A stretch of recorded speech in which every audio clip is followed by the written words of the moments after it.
Bahkan orang bilang, kok Rocky Gerung anti IKN? Enggak, saya tidak anti IKN, saya anti cara berpikir yang menipu. Itu poinnya.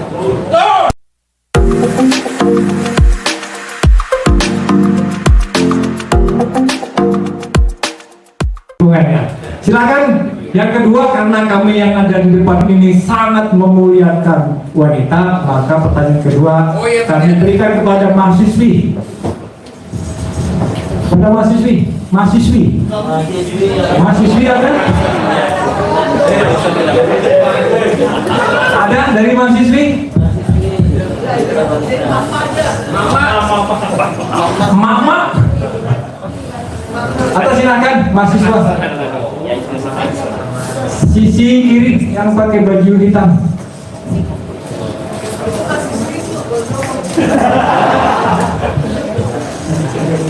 Mas Gondrong.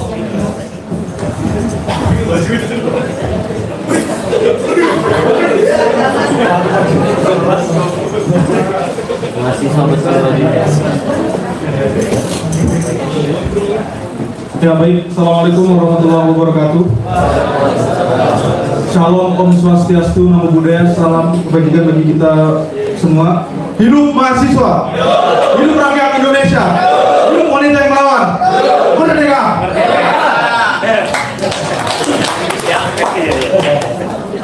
Jadi di dalam undang-undang pasal 28H ayat 1 berbunyi setiap orang berhak hidup sejahtera lahir dan batin, bertempat tinggal dan mendapatkan lingkungan hidup yang baik dan sehat serta berhak memperoleh pelayanan kesehatan. Jadi saya disini mungkin menanggapi apa yang sudah dijelaskan oleh Bung Rocky tadi berkenaan dengan kita tadi berbicara sekilas tentang ibu kota negara yang kemudian saat ini tengah berlangsung dan tengah gencar-gencarnya dipromosikan. Kita ketahui bahwasanya promosinya iklan itu ada di mana-mana, mulai dari baliho, mulai dari iklan perumahan, sampai di televisi sekalipun kita sudah mendengar dan membaca akan hal itu. Cuman saya sendiri melihat bahwasanya di balik pembangunan yang saat ini terjadi terkait ibu kota, itu sebetulnya Kalimantan Timur ini masih memiliki segudang permasalahan. Mulai dari permasalahan lingkungan, kesejahteraan, kemudian permasalahan pendidikan, itu juga masih ada. Data yang saya dapat, beberapa waktu yang lalu terjadi kelangkaan bahan bakar minyak bersubsidi yaitu solar, dan juga kelangkaan gas LPG 3 kg. Yang kemudian permasalahan ini tentu sedikit menelisik batin saya.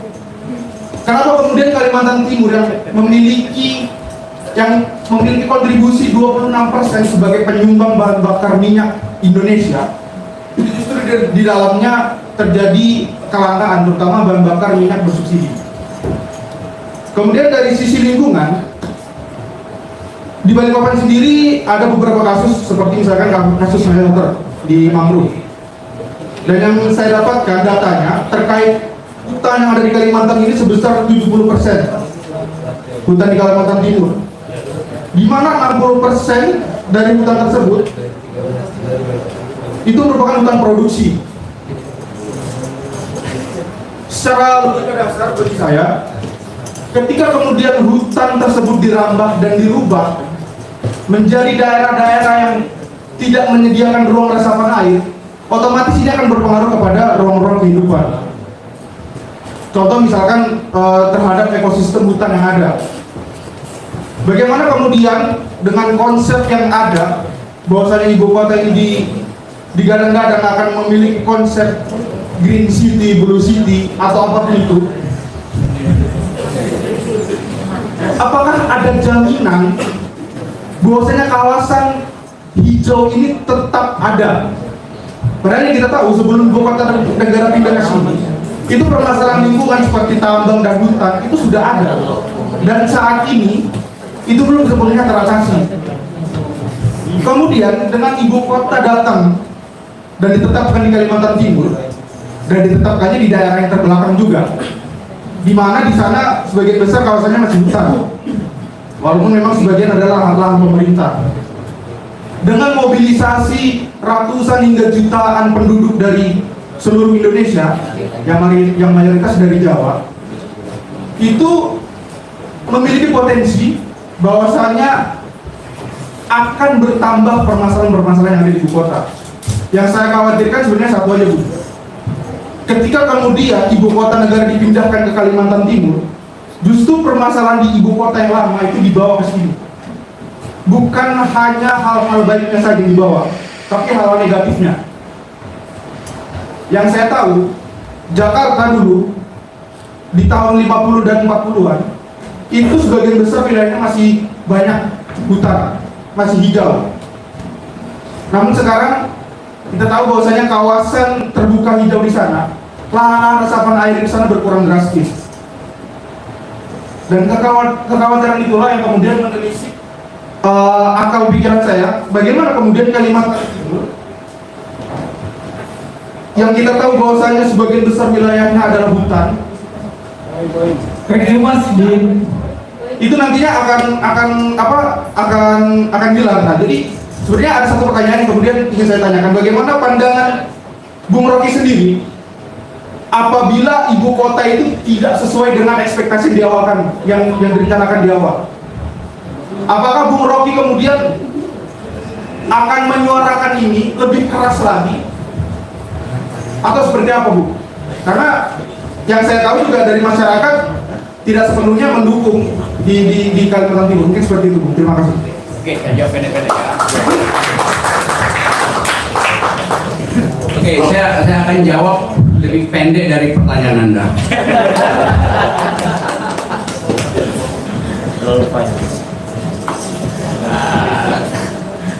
Kamu jurusan apa kuliahnya ya? Hukum, Bu. Oke. Hukum apa? Jurusan hukum pidana, perdata. Ilmu hukum. Oke, di dalam ilmu hukum ada prinsip punya begini. Pacta sunt servanda, rebus sic stantibus. Pernah tahu prinsip itu? Tahu. A pact must be served. Pacta sunt servanda. Perjanjian itu harus diselenggarakan. Jadi perjanjian harus diselenggarakan. Tapi seringkali orang lupa di belakang itu ada frase yang disebut dalam bahasa Latin tadi, rebus sic stantibus. Rebus itu bahasa Inggrisnya thing, kata sesuatu hal. Misalnya kita bilang res publica, hal-hal menyangkut publik, urusan publik. Rebus sic stantibus. Sic artinya masih seperti itu. Stantibus artinya Inggris apa stantibus? Stand still. Jadi kita sebut perjanjian harus dijalankan bila syarat-syaratnya masih seperti itu pada waktu perjanjian dibuat. Itu namanya prinsipnya rebus sic stantibus. Oke. Sekarang ada perjanjian untuk membuat ibu kota. Oke. Nggak ada soal. Itu perjanjian politik antara antara presiden dengan rakyat yang dia janjikan. Pertanyaan kita, apakah di awal kampanye presiden ada janji itu? Nggak ada. Berarti rebus sic stantibusnya tidak ada. Jadi batal demi akal, itu intinya. Tapi kemudian, karena itu saya mau terangkan, kemudian ide itu tiba-tiba muncul, lalu ditarik ke belakang. Ada rebus sic stantibus, ada Pacta sunt servandanya, itu sejak Presiden Soekarno. Presiden Soekarno juga mau pindahin ke Palangkaraya. Tapi rebus sic stantibusnya beda.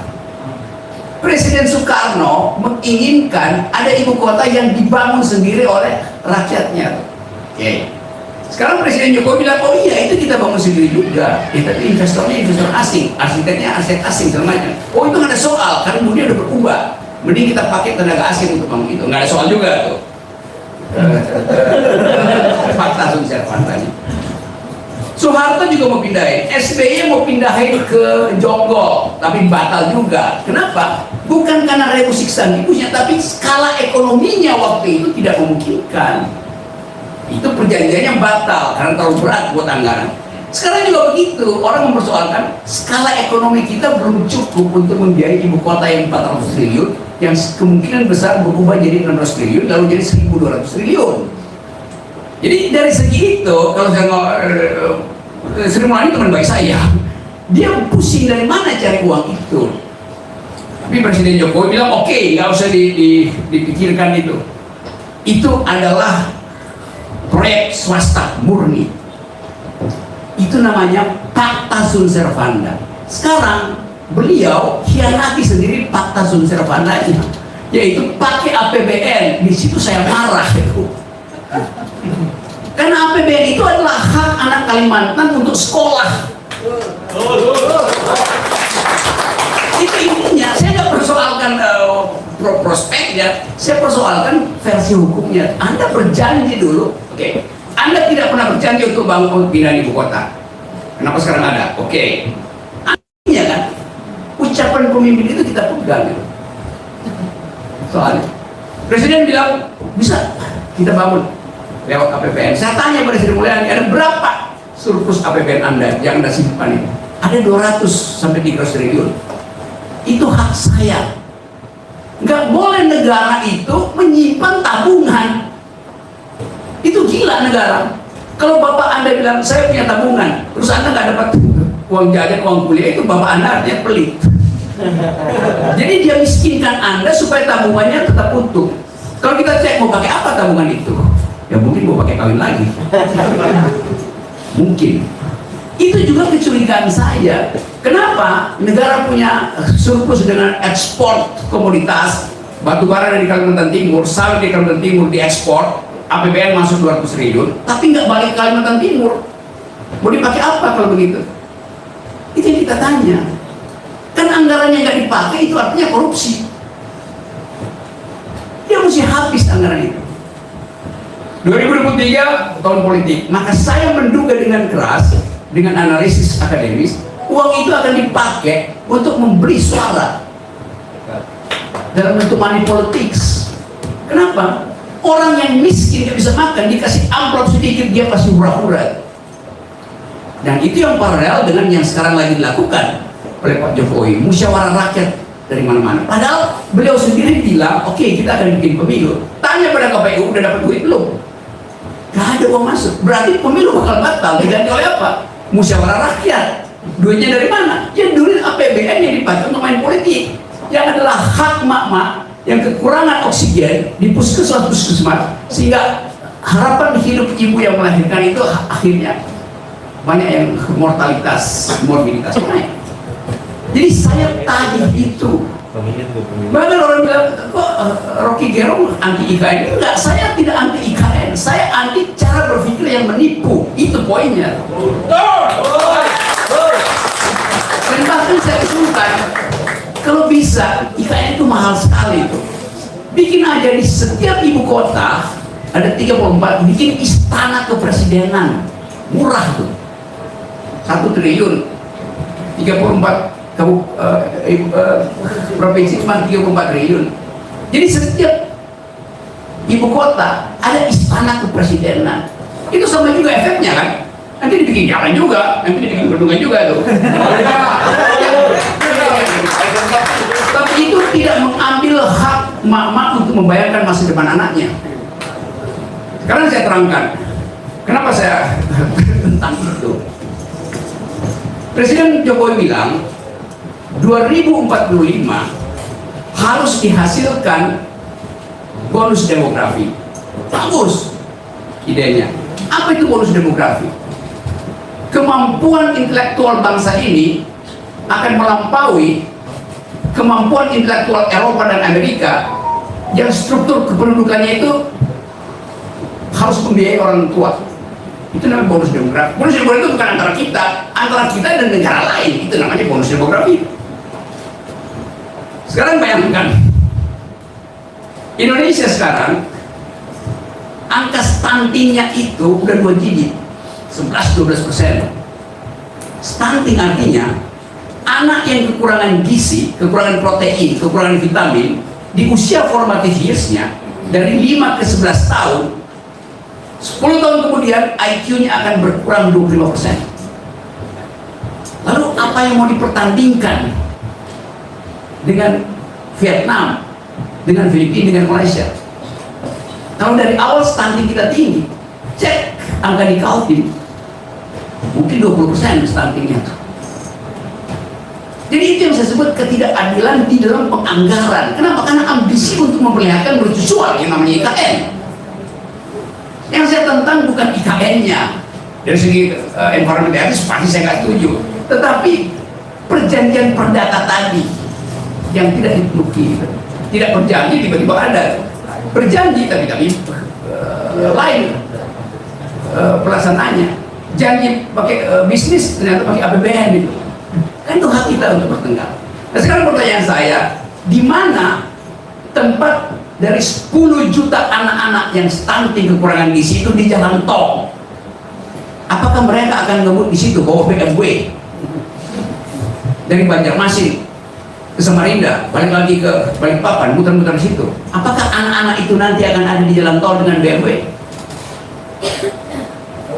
Mereka akan ada di pinggir jalan tol sebagai peminta-minta pada mobil-mobil BMW yang berseliweran di situ. Jadi anggaran itu memiskinkan. Nah saya percaya tadi Pak Rektor menerangkan bahwa itu nanti akan dibikin, ya iya, tetapi tetap APBN itu akan membatalkan ambisi. Oleh karena itu, saya lanjutkan logikanya, Presiden Jokowi minta agar supaya, bahkan dalam pidato kemarin, IKN itu adalah proyek jangka panjang. Nanti ada tahap berikut, presiden berikut harus melanjutkan IKN itu. Pertanyaan etisnya, apa hak presiden sekarang untuk mengatur presiden berikut? Kecuali presiden berikut adalah anak cucu presiden sekarang. Yang demokrasi bisa membatalkan. Tentu kita ingin supaya itu nggak batal, tetapi nggak boleh ada perintah bahwa presiden berikut harus melanjutkan pembangunan yang mangkrak oleh presiden sebelumnya. Kalau itu terjadi, artinya presiden berikut harus direstui oleh presiden sekarang. Itu bahaya bagi demokrasi. Itu aja. Jadi sekedar untuk bukan menjebak, melihat di mana logical fallacies dari permainan kekuasaan itu. Tapi buat keterangan kemanfaatan, itu pasti bagus, manfaat. Tetapi kita juga mesti tahu manfaat bagi kita, bukan manfaat bagi anak-anak yang lagi stunting sekarang itu kan. Tapi selalu begitu, kebijakan publik itu selalu menimbulkan pro kontra, itu hal biasa. Nanti ada riset data, tapi saya ingin agar supaya ada cahaya intelektual dari teman-teman, supaya ada if you want to be one of the smartest Indonesian intellectual, then you have to be well prepared by equipping yourself with logic and data. Itu intinya. Bekali dengan logika dan dengan data. Saya sumbangkan logika, Pak Rektor sumbangkan data. Maka kita ada di dalam kesamaan berpikir, tidak bertengkar.